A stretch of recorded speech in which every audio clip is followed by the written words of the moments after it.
Pada setiap tubuh kita manusia ada angin, ariyahun. Ariyahun itu adalah jamak angin-angin. Artinya pada tubuh kita ada angin lebih daripada satu. Pada setiap tubuh kita manusia ada angin halus, ada angin kasar. Angin halus itu yang disebut dengan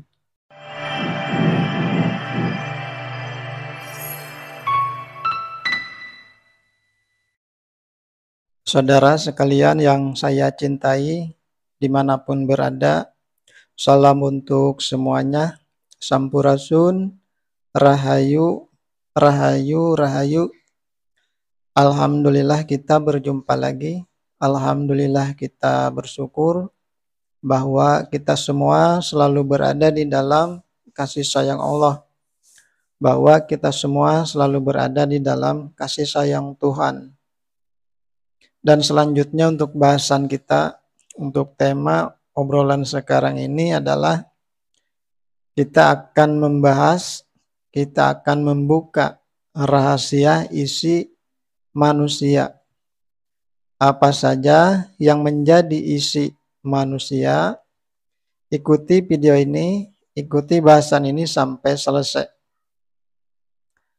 Sekarang kita masih berbicara tentang evolusi kesadaran, masih berbicara tentang perjalanan menggapai kepada kesadaran murni. Kita masih berbicara tentang perjalanan mencapai kepada kemakrifatan. Untuk mencapai kepada level kesadaran yang lebih baik, tentunya kita perlu yang namanya ilmu.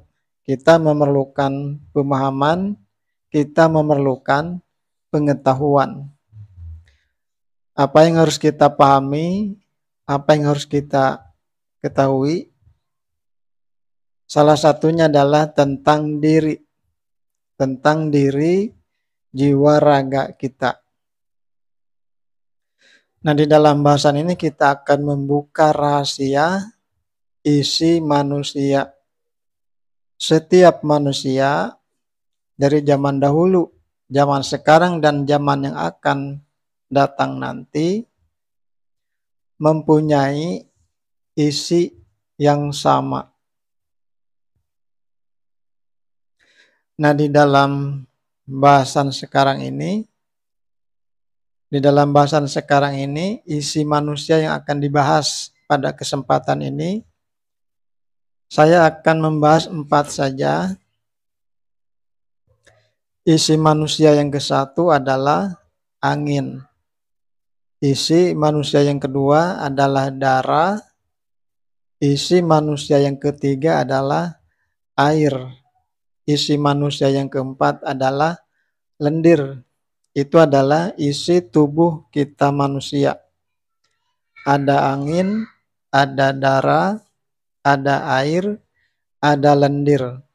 Nah, semua kita yang masih hidup di alam dunia ini mempunyai isi yang sama. Kita lihat, kita bahas satu persatu. Isi tubuh manusia yang ke-1 adalah angin. Pada setiap tubuh kita manusia ada angin, ariyahun. Ariyahun itu adalah jamak angin-angin. Artinya pada tubuh kita ada angin lebih daripada satu. Pada setiap tubuh kita manusia ada angin halus, ada angin kasar.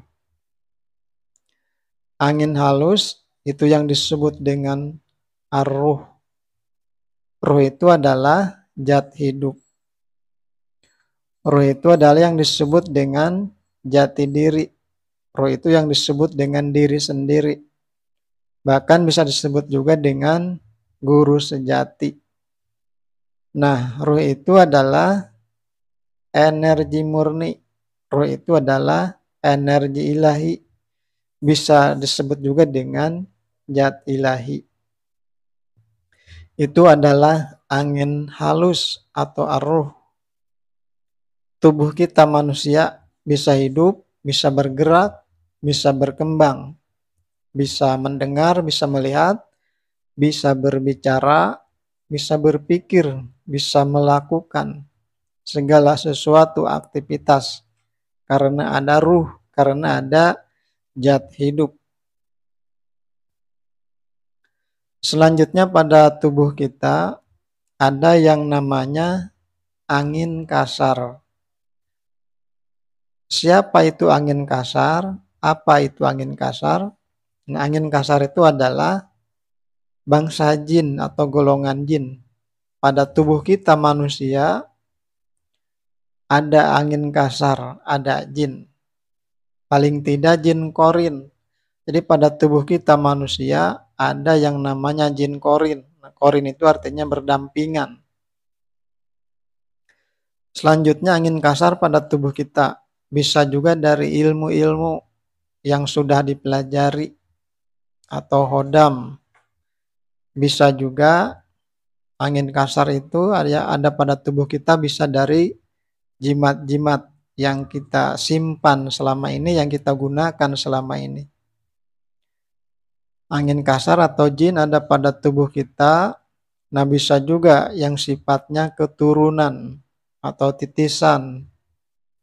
Artinya kekuatan atau jin atau energi yang sudah dipelajari, yang sudah digunakan oleh orang tua kita, oleh leluhur kita.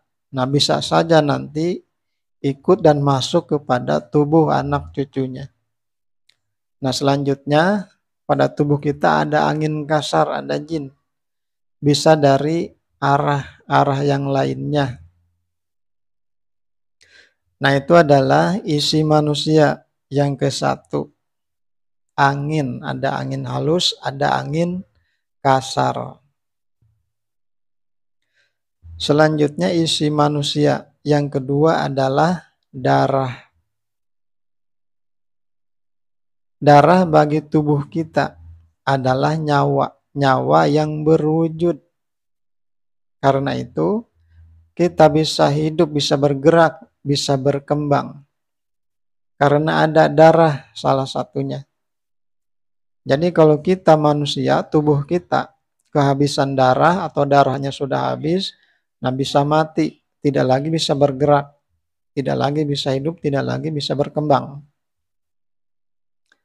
Dan kualitas darah kita akan mempengaruhi kepada kualitas tubuh kita. Apabila darah kita ini kualitasnya bagus, baik, sehat, bersih, nah maka kualitas tubuh kita pun juga akan baik, sehat, bersih, akan kuat. Nah karena itu kita jaga darah kita, kebersihannya, kesehatannya darah kita. Dengan cara apa menjaganya? Di antaranya adalah dengan cara kita menjaga kebersihan pola hidup kita, dengan cara menjaga kebersihan akhlak kita atau perilaku kita. Dan juga kita menjaga kebersihan ilmu kita. Ya artinya apabila kita menggunakan ilmu-ilmu yang berkekuatan jin di dalamnya, apalagi semakin banyak, semakin kuat jin pada tubuh kita, nah bisa nanti mempengaruhi kepada kualitas darah kita. Bisa tersumbat atau dan yang lain-lainnya. Selanjutnya, isi tubuh manusia yang ketiga adalah air. Pada setiap tubuh kita, manusia, ada air. Air yang akan dibahas pada bahasan ini adalah ludah dan liur, air ludah dan air liur. Untuk apa Allah, untuk apa Tuhan menciptakan air ludah dan air liur? Tentunya ada artinya, ada kegunaannya buat kita semua. Jadi air ludah itu nanti akan menghasilkan air liur. Kelenjar-kelenjar pada air ludah akan menghasilkan air liur. Air liur itu untuk apa? kegunaan air liur diantaranya adalah untuk menjaga kebersihan mulut, menjaga kesehatan mulut kita. Otomatis akan menjaga juga kesehatan dan kebersihan tubuh kita. Nah, air liur selanjutnya bisa juga berfungsi untuk mengatasi bakteri-bakteri yang ada pada mulut kita. Selanjutnya, air liur juga bisa berfungsi untuk membantu pencernaan. Selanjutnya, air liur bisa berfungsi juga. Kita bisa merasakan rasa makanan, minuman yang kita kunyah atau yang masuk ke dalam mulut kita. Rasa manis, asin, pedas, dan lain-lain. Nah, itu karena salah satunya ada air liur, fungsi daripada air liur, dan fungsi-fungsi yang lainnya. Nah, itu adalah isi tubuh manusia yang ketiga adalah air.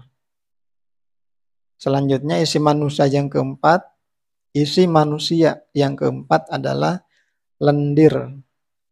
Pada setiap tubuh kita manusia itu ada lendir. Lendir itu ada dua, lendir yang hidup, lendir yang mati. Lendir yang hidup adalah sperma, itu kalau untuk laki-laki. Kalau untuk perempuan, lendir yang hidup itu adalah sel telur. Nah, ada juga lendir yang mati. Nah, seperti ingus, iler, tai kuping, dan lain-lainnya. Nah, itu adalah isi tubuh manusia. Nah, tidak ada terkecualinya kita pasti ada isi tubuh kita. Yaitu yang ke-1 angin, yang kedua darah, yang ketiga air, dan yang keempat adalah lendir. Dan isi manusia yang 4 ini, nah itu disebut juga dengan bibit manusia, dengan benih manusia. Artinya, sehat atau tidak anak yang dilahirkan nanti, anak manusia yang dilahirkan nanti, yang terlahir nanti, nah bisa dilihat daripada kandungan isi manusia yang 4 ini. Bisa dilihat dari angin, bisa dilihat dari darahnya, bisa dilihat dari airnya, bisa juga dilihat dari lendirnya. Demikianlah untuk bahasan sekarang ini. Apabila ada kekurangan, nanti bisa dijelaskan sejelas-jelasnya oleh masing-masing. Dan apabila ada kekeliruan, ada salah kata, mohon dimaklumi. Dan semoga saja obrolan ini ada manfaatnya. Dan insya Allah kita bertemu lagi di dalam bahasan berikutnya, di dalam video yang berikutnya. Dan tentunya salam untuk kita semua.